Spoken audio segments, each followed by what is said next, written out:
আজি বৰ গৰম, যাওঁ অলপ গছৰ তলত বহোঁগৈ। অ' এইটোচোন মলুৱা, অকলে অকলে বহি আছে দেখোন। অকলশৰীয়া মানুহ, অকলে বহিব লাগিব, লগ ক'ত পাবি।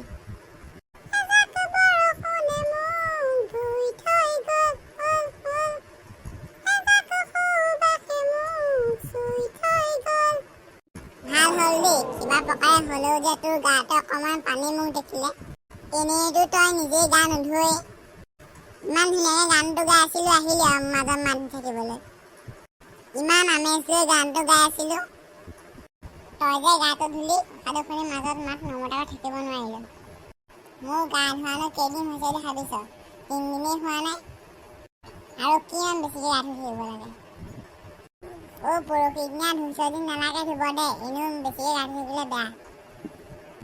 মোক ডক্তৰে বেছিকৈ গা ধুবলৈ হাত দিছে, গোটেই গাটো বোলে ডিছকালাৰ হৈ যায়।